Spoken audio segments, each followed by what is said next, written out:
면역요법에 대한 사례를 소개해 드리려고 합니다. 최근에 연달아서 면역요법을 하다가 안 돼서 다시 완정으로 오게 된 경우들이 꽤 있으셔서 그 사례들을 소개해 드리고 대처라던가 어떻게 하셨으면 좋았겠다 하는 아쉬움이 있어서 오늘 몇 가지 설명을 해 드릴게요. 한 분은 예전에 완정을 하셨던 분이세요.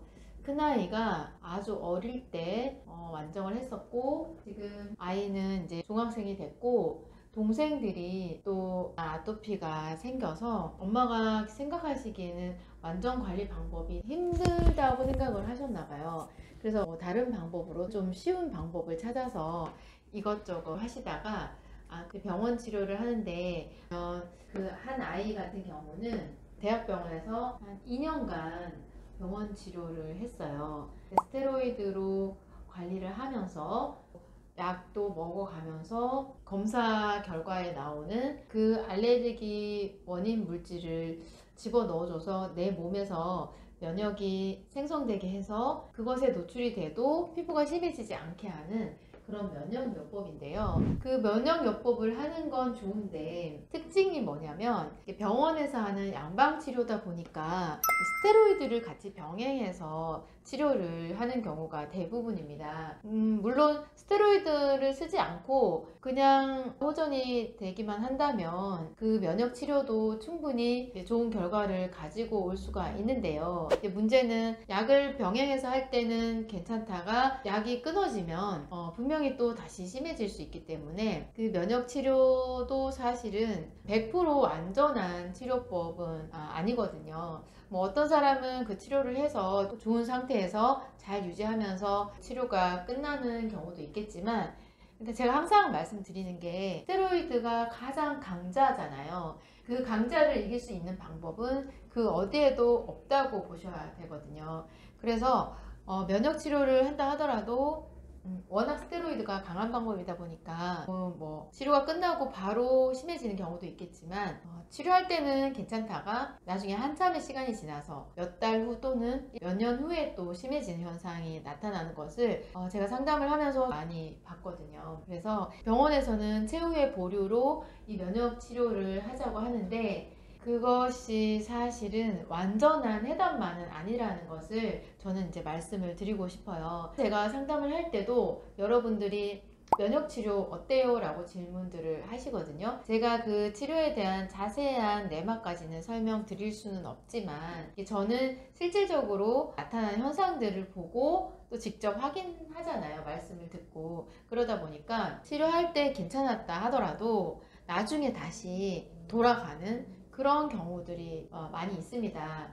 그런 경우가 어떤 경우냐면 스테로이드를 같이 병행을 하면서 했을 때, 그리고 또 면역요법이 이 한 가지만 있는 것이 아니라 여러 가지 면역요법 치료 방법이 있습니다. 근데 이제 오늘 이 사례 주인공분은 이런 방법으로 알레르기 원인 물질에 대한 적응을 시키기 위해서 주 2회씩 꾸준히 치료를 했고, 보통 이런 치료는 1년, 2년 정도 이렇게 장기전으로 가게 되거든요. 그래서 하다가 지쳐서 나아지지 않아서 중단하는 경우도 있고, 하여간 제가 상담을 하다 보면 정말 별의별 그 사례들을 많이 만나게 되는데, 안타깝게도 이분 같은 경우에도 동생들이 이제 아토피인데 관리를 해줄 수 있는 여력도 여건도 상황도 안 되다 보니까 동생 두 아이 모두 결국은 병원 치료를 하다가 거의 1년, 2년 장기간 야금야금 심해지는 현상이 나타나면서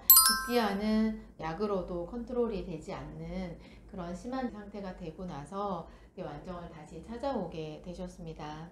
그리고 또 다른 사례는 완정을 한 이후에 잘 지냈어요. 잘 지냈는데 이제 아기 때 완정을 했는데 크면서 먹거리들이 노출이 되잖아요. 시중에 있는 과자나 음료나 이런 여러 가지 게 먹이면서 생활을 하게 되는데, 그것들을 이제 먹다 보니까 1년, 2년 좀 지나면서 다시 아토피가 올라온 거예요. 그 아이가 이제 올라온 거죠. 완정한 아이가 올라왔는데 물론 이제 완정을 할 수도 있는데 주위에서 병원을 좀 권했던가 봐요. 병원 치료를 하면 손쉽게 호전될 수 있으니까 일단 유명하다는 대학병원을 찾아가신 거죠. 그 대학병원에서 이제 치료를 하게 됐는데, 대학병원에서는 일단 피부과를 가게 되면 피부가 심하면 굉장히 센 약을 줍니다. 센 약을 쓰니까 처음에는 효과가 되게 좋거든요.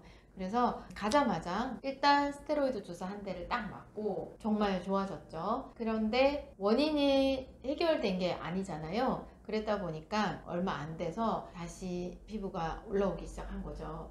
다시 올라올 때는 또 바르는 스테로이드 연고를 바르는데, 보기에는 심하니까 이게 또 피부가 좀 심해지면 가장 낮은 등급의 7등급이 아닌 4, 5등급의 좀 높은 등급의 스테로이드 연고를 바로 처방을 해주시거든요. 그것을 바르게 되다 보니까 당장은 이제 가라앉지만 또 야금야금 심해지는 현상이 나타나게 된 거죠. 그렇게 해서 병원을 쭉 다니면서 스테로이드를 처방받아서 바르면서 하다가 피부가 더 이상 이렇게 약을 바르고 항히스타민제를 먹고 주사도 맞고 치료를 하는데 좋아지지 않고 결론적으로는 거의 1년 가까이 피부가 점점 심해지다 보니까 또 여기서도 또 면역 치료를 권하신 거죠. 이 면역 치료는 아까 그런 종류의 면역 치료는 아니고 면역 억제제로 치료를 하는 케이스입니다. 면역 억제제를 처방을 해서 내 몸이 알레르기 반응을 일으키는 과면역 반응을 억제하게 하는 그 면역 억제제를 사용하게 됩니다. 이 면역 억제제 약은 병원에서 간이나 장기 이식한 환자들이 사용하는 약이거든요. 그래서 이 면역 억제제를 먹었을 때 나의 면역력을 누르다 보니까 내가 이겨내는 면역력도 떨어질 수가 있는 거죠. 그래서 아토피 때문에 과면역하는 반응을 누르려다가 내 몸을 지켜주는 면역, 내가 이겨내는 그 면역력까지도 억제를 시키다 보니까 몸이 약해져요. 약해지면서 장염이라던가 감기를 심하게 앓는다거나 폐렴, 기관지염 이런 잔병들 치레를 많이 하게 되고, 이런 거가 걸리게 되면서 또 입원을 하게 되고, 입원을 하고 나서는 또 그 질환을 잡기 위해서 스테로이드 주사라던가 약을 또 쓰게 되고, 그렇게 악순환의 반복이 되는 경우가 있습니다. 그래서 대부분 면역 억제제도 스테로이드 치료를 하다 안 되면 막판에 사용하는 그 치료 방법이긴 한데요. 그 치료도 일단은 뭐 명확한 치료에 효과가 있어서가 아니라 달리 방법이 없어서 선택을 하는 경우들이 제 생각에는 있는 것 같습니다. 대부분 치료를 하다가 스테로이드가 잘 안 먹히니까 면역 억제 치료를 하자 이렇게 끝에 가서 권하는 경우들이 되게 많이 있으시거든요. 그러면 이제 어느 정도 해보다가 효과가 없다 생각하시고 또 방법을 찾다 완정을 또 오게 되는 경우가 있습니다. 이 두 케이스 모두 완정을 알고 있고 했었던 분이시죠. 그런데 관리가 어렵다고 생각을 하셔서 약이라던가 다른 방법을 선택을 했다가 결국 안 돼서 다시 돌아오게 된 케이스인데요.